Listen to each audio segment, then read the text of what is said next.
Welcome back, viewer. This is Chungu cha Jamii. Today we are talking about demonstration. Before we went on a break, we have seen on ways to deal with demonstration, how we can have peaceful demonstration, how we can avoid riots and violence, and being just following the constitution, understanding it, knowing what to ask, what not to ask. Continue sending in your comments, your question across all our social media networks. That's GBS TV Africa. Our SMS line is 21144. So before we went on a break, we've touched on so much. So maybe to take a look on what our views are asking. We are asking, let me see. So what are the, how do protests impact the economy, particularly in terms of business and economy in the protest area? How is it affecting? Yes, thank you very much for that nice question.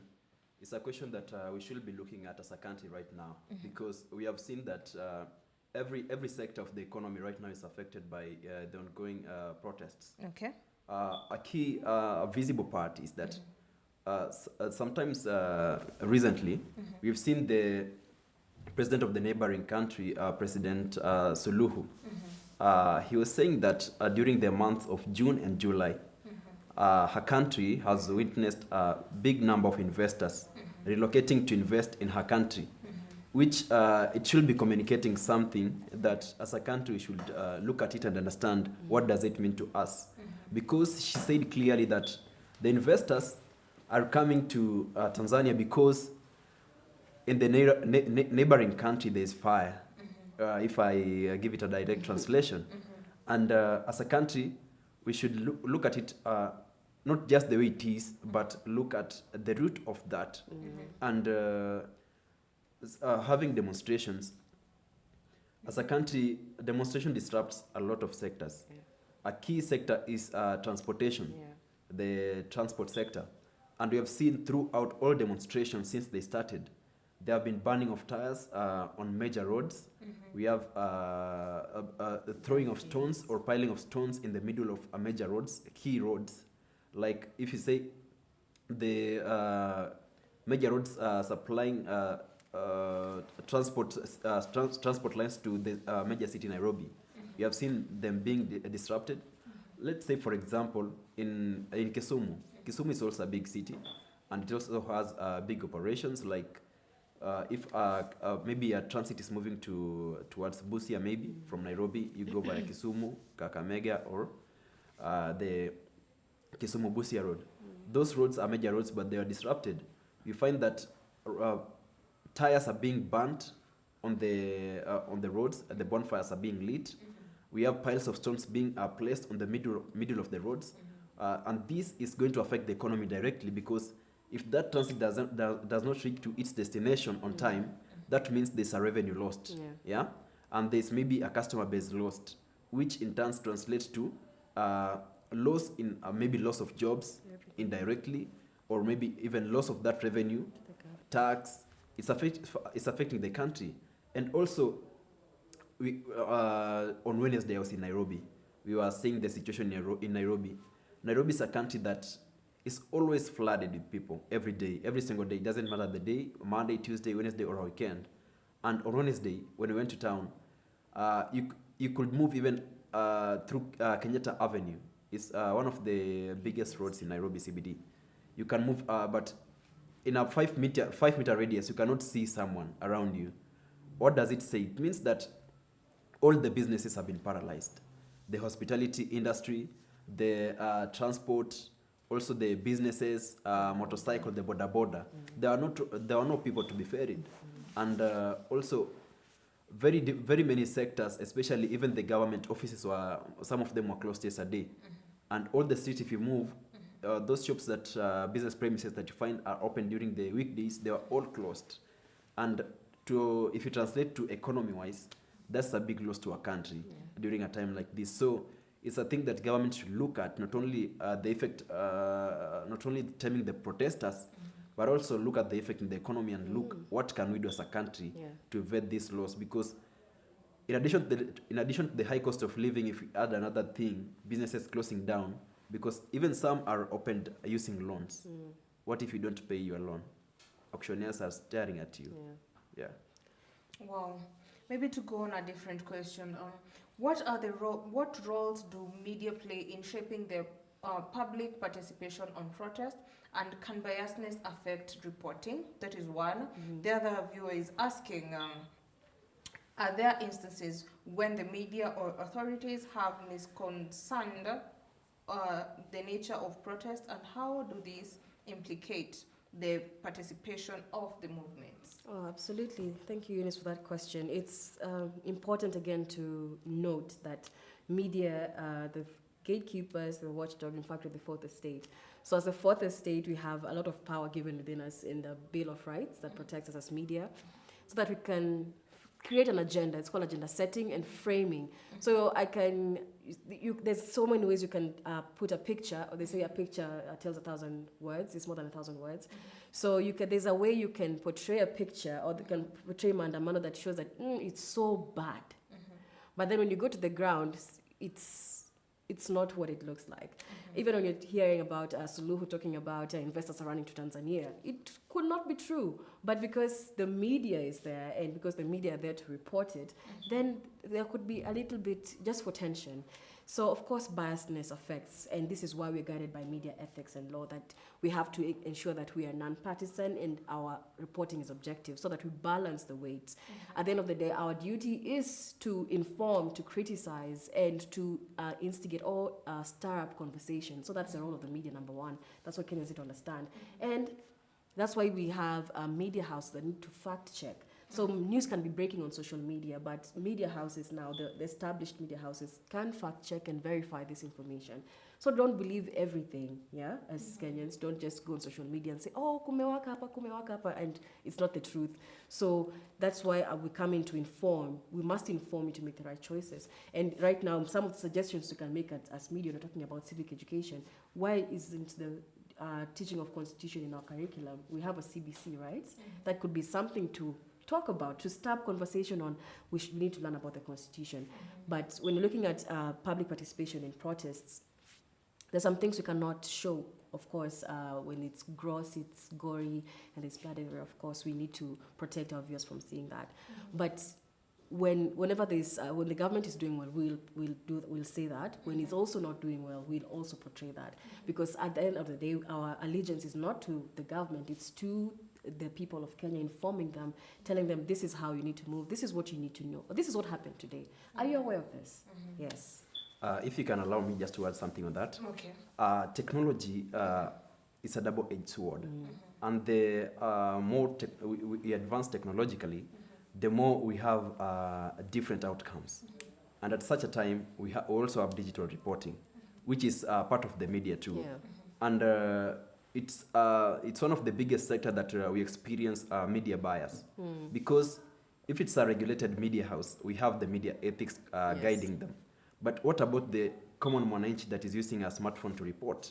Let's say, for example, I am supporting a political party A, and then she's supporting political party B, and then I move through a street, maybe, and then I see someone being mistreated by maybe police or maybe someone from the government, and then I record that, and then I post, and I say, government is killing people, You see, that's already a media bias. Yes. And that's being fueled by technology. Yes. So we can also say that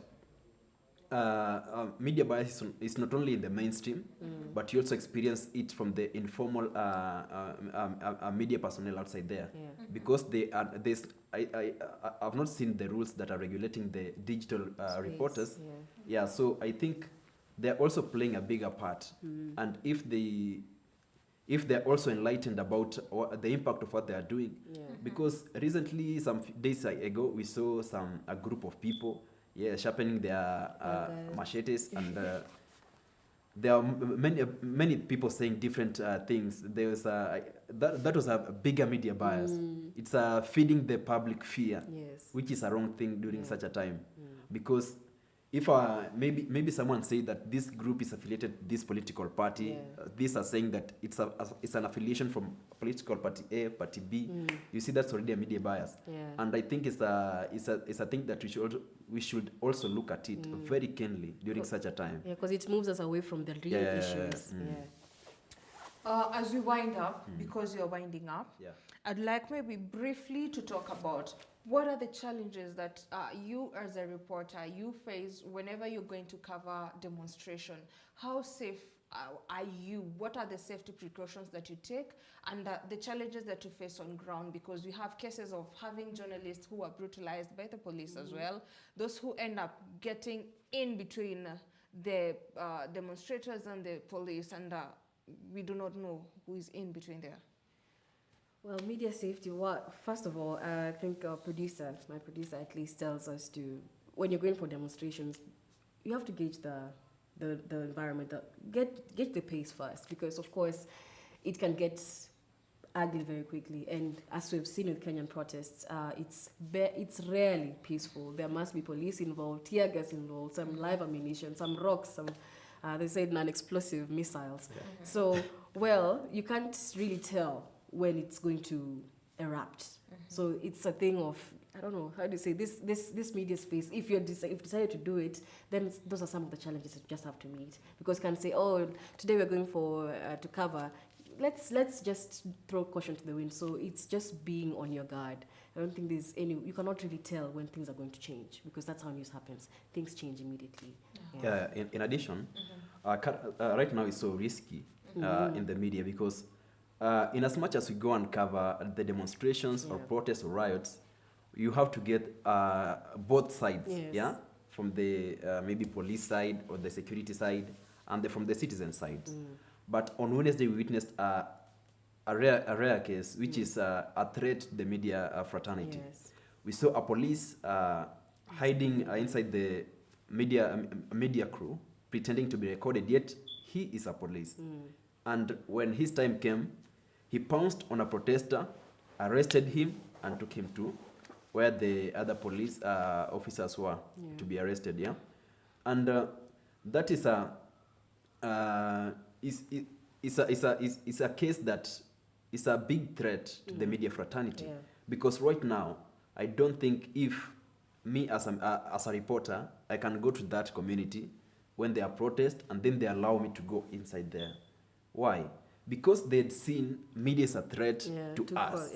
Yeah, they don't know to trust. Yeah, so it's so hard at this after that incident to know what is the outcome that will come out if I go to this community, because they might also want to retaliate and then maybe rob me, maybe harm me, you see, or maybe chase me away, And in fact, which we will have affect friends- my work. We Yeah. have friends who have their cameras. They've been robbed of their cameras. Apparently, I'm being told by my director, we're running out of time. It is good having you on the show Yeah, and thank having you. the insight as reporters on what goes around when you do matters to do with demonstration, Yeah. and also learning the difference, and like you mentioned, know the right question to ask before you go out rioting and also not being peaceful and being violent.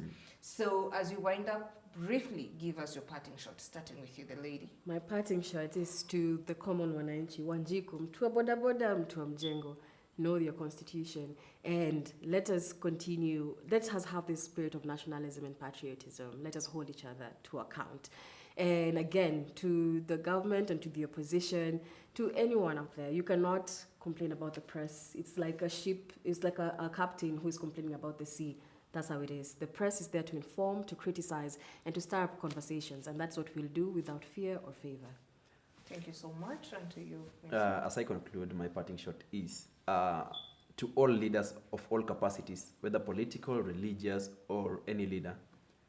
Kenyans are the people you are leading, and if a Kenyan die, you won't have anyone to fight for. So the life of a Kenyan is more important than your own needs that you are chasing. So fighting for a Kenyan is the same as fighting for yourself, because if that Kenyan is alive, you are alive, and you are the leader, you are leading him or her. Yeah. So it will be a good initiative if you enlighten Kenyans of what their rights are, because some are ignorant. They are not ready to go through their rights. They are not ready to be enlightened about their rights. But as a leader, it's your initiative.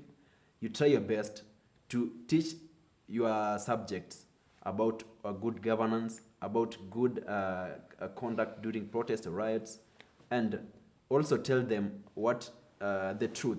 You don't tell them the half truth. Yeah. They fight for an worthy cause. So it's good to enlighten your subjects as leaders. Thank you so much. Viewer, I hope you've learned as much as I have on matters to do with demonstration and peaceful demonstration on that. Let's continue this conversation online across all our social media networks. That's GBS TV Africa. Our SMS line is 21144. Till next time, have a nice time. Goodbye.